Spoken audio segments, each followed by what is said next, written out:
Madame, Monsieur, bonjour. Merci de nous prêter attention à la une de l'actualité de ce samedi 27 juillet.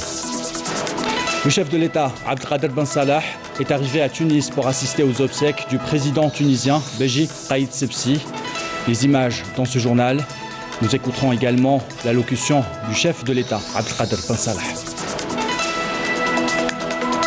L'Algérie enregistre cette année une production record en céréaliculture. Les producteurs cherchent des silos de stockage disponibles. L'exemple Al-Khroub. À la fin de ce journal, nous vous emmènerons à Sétif découvrir les cascades de Oued El Berd, un site qui draine de plus en plus de touristes en cette période estivale. Bienvenue à tous. Je vous propose tout de suite d'écouter l'allocution du chef de l'État, Abdelkader Ben Salah, qui assiste aux funérailles du président tunisien Béji Caïd Essebsi, décédé jeudi dernier à l'âge de 92 ans. Je rappelle que le chef de l'État avait déjà adressé un message de condoléances au peuple tunisien, à la famille du défunt. Justement, on va écouter dans un instant l'allocution du chef de l'État Abdelkader Ben Salah qui se trouve déjà sur place. Le chef de l'État Abdelkader Ben Salah qui a pris le départ, qui est parti justement ce matin en Tunisie. On écoute le chef de l'État Abdelkader Ben Salah. Bismillahirrahmanirrahim. والصلاة والسلام على أشرف المرسلين. الله أكبر الله أكبر الله أكبر. عائلة فقيدنا الكبير الباجي قايد السبسي، أصحاب الفخامة، أصحاب الجلالة والفخامة والسمو، أيتها السيدات والسادة، جئنا مثلكم من الجزائر، جئنا لنقاسمكم باسم الجزائريين والجزائريات المصاب بالجلل الذي ألم بالعائلة الصغيرة والعائلة الكبيرة تونس الشقيقة، ونقدم التعازي ونتضرع إلى الله سبحانه وتعالى معكم أن يتغمد فقيدنا الكبير الرحمة والمغفرة والتواب. فخامة الرئيس الفقيد كان خسارة، وهو خسارة ليس للعائلة وليس لتونس فقط، وإنما هو خسارة للجزائر والعرب والمسلمين وكافة محبي السلام عبر العالم. فرحمتنا تمنياتنا له بالرحمة والتواب. الفقيد عرفناه في أيام المحنة، كان إلى جانبنا، دعمنا ووقفنا إلى جانبنا وناصر قضيتنا.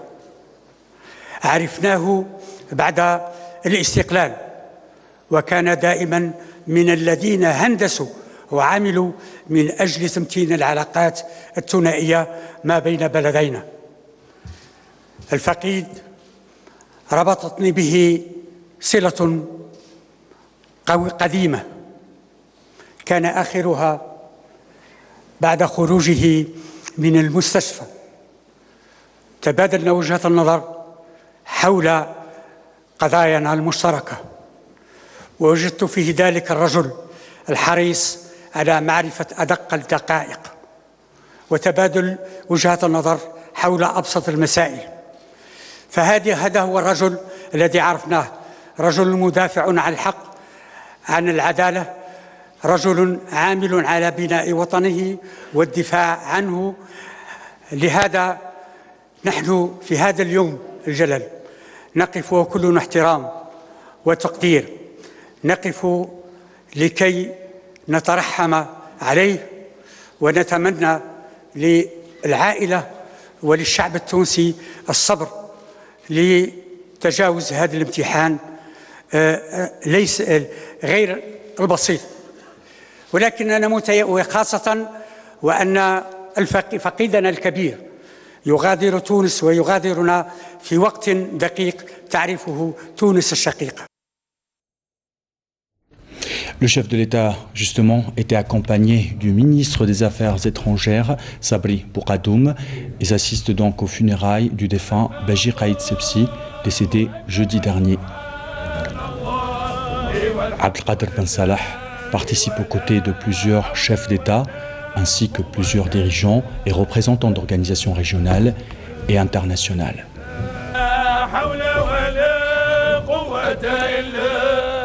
Le cortège funèbre a quitté tout à l'heure le palais de Carthage, comme on peut le voir sur ces images, vers le cimetière de Djellez, où il sera inhumé.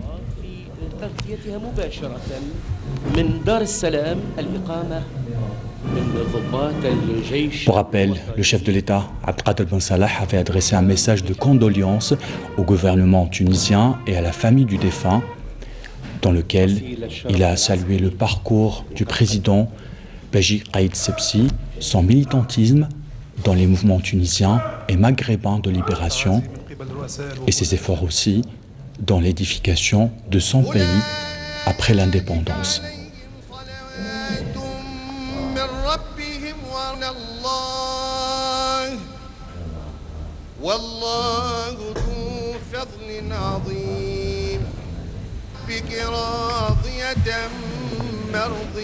بيجي قايد السبسي يا سيادة الرئيس. Le chef de l'État Abdelkader Ben Salah est arrivé ce matin à l'aéroport de Tunis pour assister aux obsèques du président tunisien Beji Qaïd Sebsi, décédé, je le rappelle, jeudi dernier à l'âge de 92 ans. Le chef de l'État était accompagné du ministre des Affaires étrangères, Sabri Bourgadoum. Abdelkader Ben Salah a été accueilli à son arrivée à l'aéroport de Tunis au salon d'honneur présidentiel par le chef du gouvernement tunisien, Youssef Chahed, le secrétaire d'État aux Affaires étrangères, Sabri Bouchtabji, ainsi que des représentants des autorités locales tunisiennes. Était aussi présent pour accueillir le chef de l'État Abdelkader Ben Salah, l'ambassadeur d'Algérie à Tunis, Abdelkader Hachar.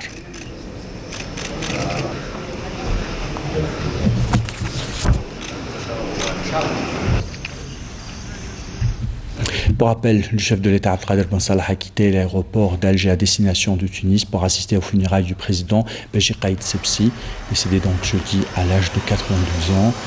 Le chef de l'État a été accompagné donc par le ministre des Affaires étrangères, Sabri Bourgadoum.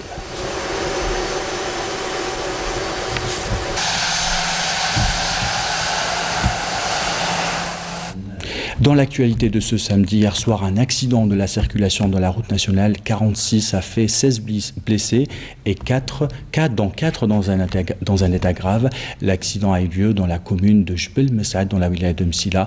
Un bus transportant des voyageurs s'est renversé. Ce bus assurait la liaison entre Sétif et Tindouf. Les blessés ont été transférés à l'hôpital de Boussaada pour recevoir les premiers soins. Prudence donc si vous prenez les routes.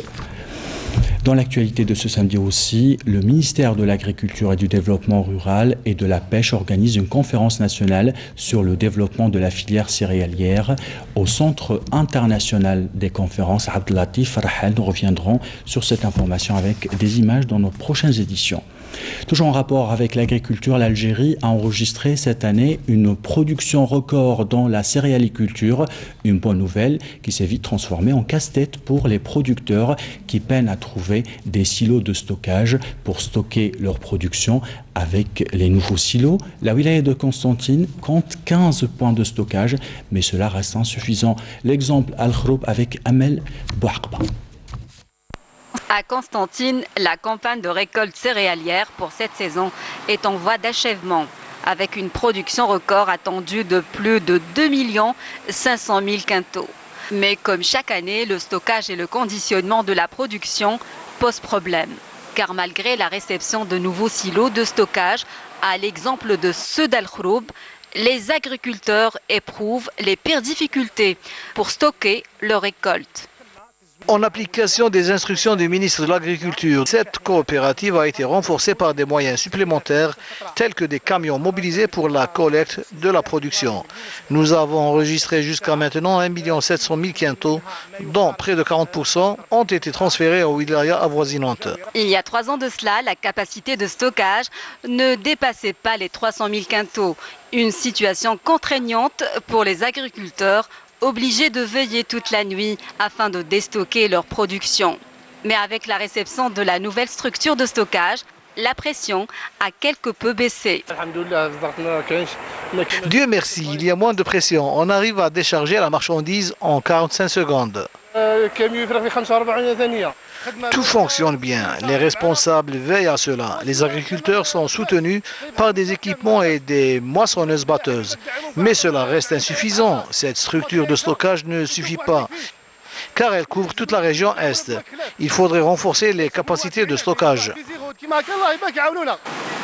Renforcer les capacités de stockage et de conditionnement des céréales demeure donc un impératif pour relever le défi de l'autosuffisance alimentaire. Et dans la nouvelle wilaya déléguée de Mnia, les agriculteurs sont confrontés à un autre problème, l'absence d'alimentation en électricité rurale. Ils appellent encore les autorités à pallier à ce problème dans les plus brefs délais. Commentaire signé Mounana Welhamoudi. Indispensable au pompage de l'eau pour l'irrigation, l'électricité rurale fait toujours défaut dans les exploitations agricoles à Mnia, pourtant promues en wilaya déléguée. Les agriculteurs affirment que tous les problèmes rencontrés sont d'ordre énergétique. La centrale électrique est à seulement 2 km de chez moi. Nous avons beau nous plaindre au sujet de l'électricité et des chemins agricoles, mais en vain. Il nous arrive de payer jusqu'à 30 millions pour le groupe électrogène. C'est excessivement cher. Ici, dans la région d'Onnebka, les habitants ont déserté leurs maisons et leurs terres. L'absence d'électricité, mais aussi de réhabilitation des routes, leur ont rendu la vie difficile. Cette région était très peuplée auparavant. L'État avait accordé des aides pour la construction des habitations rurales, mais sans électricité, les gens n'en pouvaient plus. Lors de sa visite, le ministre de l'Intérieur avait prévu l'installation de réseaux électriques sur le tronçon de 500 km. Mais il y a un manque flagrant d'équipements de réalisation, car il y a encore beaucoup de projets en cours de réalisation. Nous avons conclu un accord avec une entreprise nationale, à savoir Kahrif, pour la réalisation de ce projet. Nous avons fixé les priorités. Le projet sera lancé très prochainement. En attendant la réalisation de ce projet vital, les exploitations agricoles de la région restent complètement livrées à l'abandon. Et au moment où l'Algérie enregistre des pics de consommation d'électricité, nous avons choisi de vous parler d'un exemple en matière d'utilisation d'énergie solaire. Un énorme potentiel donc pour l'Algérie. À Tindouf, une école fonctionne à 100% grâce aux panneaux photovoltaïques, mais encore les rues de la ville sont désormais illuminées le soir grâce aux rayons solaires. Le commentaire est signé Amel Boutouaba. Nous sommes à l'école primaire Zoubir Bouadjedj dans la cité Ouihem à Tindouf. Une école pilote en matière d'exploitation de l'énergie solaire, un énorme potentiel dont regorge cette région de l'extrême sud de l'Algérie. Cet établissement scolaire en cours de réalisation a été doté d'une station d'énergie solaire d'une capacité de 20 kW. Cette expérience va être généralisée à d'autres écoles et mosquées de la wilaya de Tindouf. Toutes les écoles vont fonctionner grâce à l'énergie solaire. Une station intelligente, une énergie écologique et économique, c'est certainement un bel exemple à suivre et à généraliser à tous les domaines. Un objectif ici à Tindouf. Dans cette wilaya, le recours aux énergies renouvelables va certainement contribuer à réduire la lourde facture de consommation de l'électricité et encourager l'utilisation des énergies propres. Trois cités principales à Tindouf sont équipées d'éclairage écologique, dotées de lampes de type LED. Nous allons également lancer prochainement 3 autres projets de ce genre dans le cadre du plan communal. L'État a tracé un programme important à travers la réalisation de stations d'énergie solaire à Tindouf pour exploiter le potentiel solaire que recèle la région. Le recours aux énergies renouvelables représente donc une priorité pour cette wilaya et pour toute l'Algérie.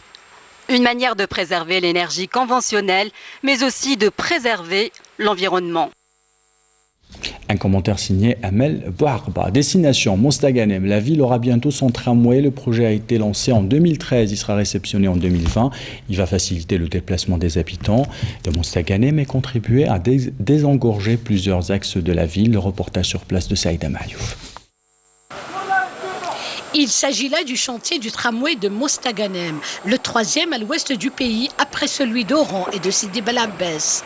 Ce projet structurant s'étend sur 14 km 200. Il est réparti en 2 lignes.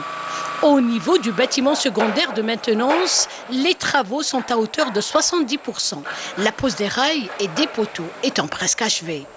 Et grâce à ce bâtiment, donc les rames vont sortir pour faire une exploitation indépendante de la fourche qui s'étale sur 2 km en passant par le centre-ville. Le tramway s'étale sur 14 km 200 en passant par Salamande à Kharouba, ligne principale de 12 km, et une fourche de 2 km en passant par le centre-ville de la gare ferroviaire à la gare routière en passant par le centre-ville de la ville de Mostaganem.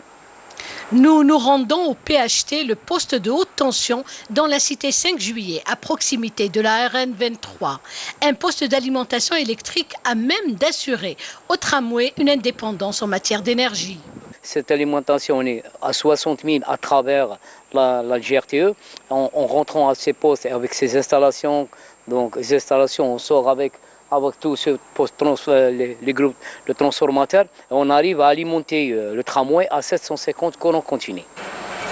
Ce projet d'envergure, qui sera équipé de 25 rames, a généré d'ores et déjà 1100 emplois directs et indirects dans sa phase de réalisation et 600 autres permanents, une fois mis en exploitation à l'horizon 2020. C'est un nouveau outil de moyen de transport écologique et qui permet de donner une nouvelle requalification des moyens de transport urbains en milieu urbain. On s'attend à un nombre de voyageurs de 4000 voyageurs par heure. Il relie les 2 importants pôles urbains, Kharouba et Salamande.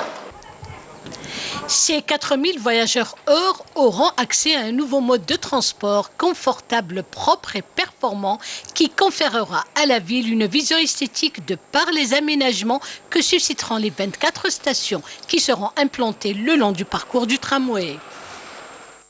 Destination, les lieux saints de l'islam, où plus de 7000 pèlerins algériens sont déjà sur place. Cette année, les réservations ont été faites en ligne. Certains expriment leur satisfaction quant aux conditions d'hébergement, d'autres affichent leur mécontentement. Les organisateurs, quant à eux, se veulent rassurants. Commentaire signé Adel Boukhams. Dès leur arrivée au lieu saint de l'islam, les pèlerins algériens sont pris en charge et hébergés dans les plus brefs délais, et ce grâce à l'opération de réservation électronique effectuée à distance. Nous n'avons trouvé aucune difficulté et en moins d'une demi-heure, nous avons pris nos quartiers au niveau des hôtels. Le plus important pour nous est que l'hôtel soit tout près de la grande mosquée de la Mecque.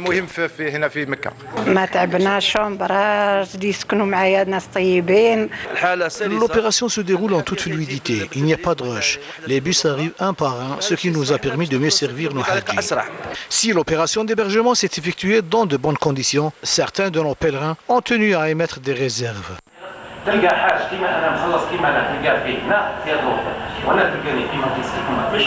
الوتيل جانا بعيد رانا بالسيف انا كيما رانا حنموت وين يا زماتي 36,000 حاج جزائري Les 36 000 pèlerins algériens ayant effectué la réservation en ligne et même ceux qui ne l'ont pas faite doivent être rassurés qu'ils seront tous hébergés. Ils ont le droit d'émettre des réserves qui seront présentées au ministère du Hajj saoudien pour qu'ils prennent les mesures qui se doivent. Pour rappel, ils sont plus de 7 000 pèlerins algériens à avoir effectué le déplacement au lieu saint de l'islam lors des 10 derniers jours. Dans le volet sécuritaire et dans le cadre de la lutte contre la contrebande et la criminalité organisée, des détachements de l'armée nationale populaire ont saisi donc le 25 et 26 juillet à Al-Ghazawet dans la wilaya de Tlemcen 71,35 kg de kif traités ainsi que des éléments de la gendarmerie nationale qui ont saisi donc à Ain Timouchent une autre quantité de la même substance s'élevant à 730 grammes. Dans le même contexte, un détachement de l'armée nationale populaire, ou des détachements plutôt, ont intercepté à Tamal Rasset 8 orpailleurs et saisi 2 détecteurs de métaux, 11 groupes électrogènes aussi et 11 marteaux-piqueurs, alors que d'autres détachements de l'armée nationale populaire ont déjoué des tentatives de contrebande de 3386 litres de carburant à Souqahras, Tebessa et à Tarf. D'autre part, des éléments de la gendarmerie nationale ont saisi à Skikda 2 quintaux et 47 kg de plomb, tandis qu'un fusil d'assaut de chasse sans papier et 133 balles de différents calibres ont été saisis à Tebessa, fin de ce communiqué du ministère de la Défense nationale. Nous apprenons dans ce journal aussi que Qadour Boukhloufi n'est plus l'ancien joueur de l'équipe du Front de Libération Nationale, est décédé hier à l'âge de 85 ans après une longue maladie. Qadour Boukhloufi sera enterré aujourd'hui au cimetière de Ain el-Baïda à Assenia. Inna lillahi wa inna ilayhi raji'un. Nous avons appris aussi la mort du journaliste enquêteur Pierre Péan. Il est décédé à l'âge de 81 ans à Paris. Pierre Péan est l'auteur de Mamba sur Alger, enquête sur le pillage de juillet 1830, dans lequel il évoque le vol d'immenses trésors de la régence d'Alger afin de constituer les fonds secrets de Charles X pour corrompre et détourner le corps électoral. Fervent défenseur de la cause algérienne, Pierre Péan a évité le service national en Algérie en pleine guerre de libération nationale. Retour en Algérie, un peu de fraîcheur pour clore cette édition. Destination Oued El Barda Sétif, un site naturel perché à près de 1000 mètres d'altitude au pied du massif de Babour. Pour y accéder, il faut s'armer de patience car le chemin est escarpé, mais cela ne décourage en rien les centaines de visiteurs. Reportage sur place de Adel Bouhams. Le site de Oued El Barda est encastré entre 2 flancs rocheux, d'où coulent de grandes cascades. Au réceptacle, la coulée d'eau est limpide, transparente, une force impressionnante de la nature qui enchante les visiteurs de ces lieux. C'est la première fois que je visite ce site. Je suis vraiment fasciné par la beauté des lieux.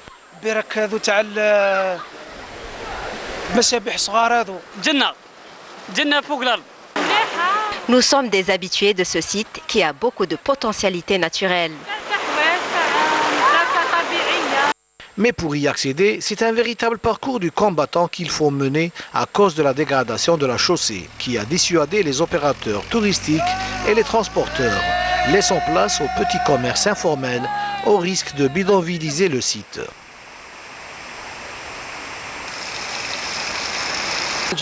C'est ma deuxième visite à Oued El Barda. C'est un site magnifique certes, mais qui manque de beaucoup de choses, telles que les infrastructures d'accueil, mais surtout la route qui laisse à désirer.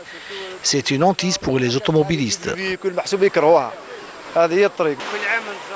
Je viens ici chaque année, mais l'état de la route doit être revu.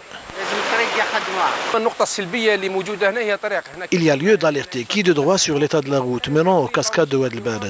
Elle est étroite et impraticable à la fois.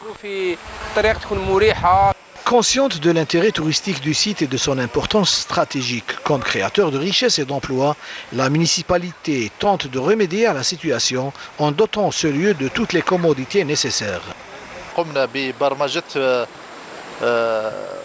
Nous avons programmé un projet de réhabilitation de la route menant vers Oued El Bared sur une distance d'1,5 km au titre du programme communal de développement de l'année 2019. Cette route a causé beaucoup d'ennuis aux visiteurs de ce site.